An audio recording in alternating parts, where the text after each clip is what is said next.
This is what the Starbucks logo would look like from behind.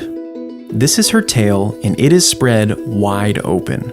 Now, it's important for you to understand that this design was intentional and kind of creepy, as you'll see throughout this video. In order to understand why Starbucks chose such an odd image to represent the company, we need to go back to the beginning.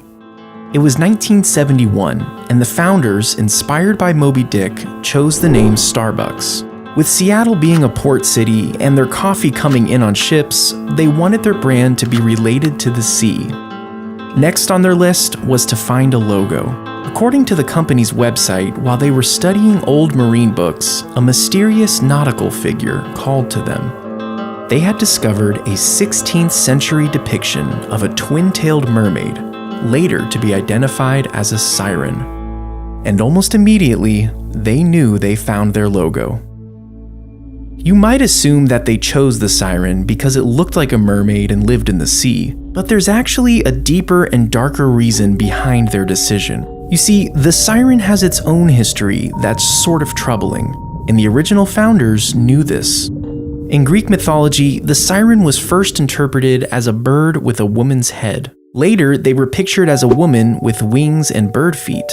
They continued to evolve into a dragon-type beast, until finally being interpreted as the mermaid creature we see today. Regardless of the different variations, the characteristics of the siren remained consistent. They were seductive and violent. They used their beauty to seduce sailors to come with them in the water. Typically, a siren would sing and the sailors would be unable to keep themselves from her. They would literally jump into the water and to their deaths.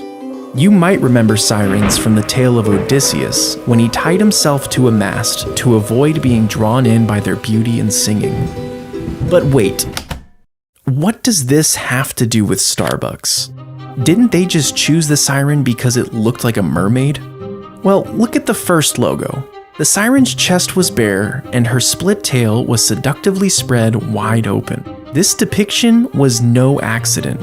The owners expected people to see Starbucks, smell Starbucks, and desire Starbucks. Just like the sailors couldn't deny the seduction of the sirens, the founders of Starbucks wanted to make you unable to resist their coffee. And this isn't speculation.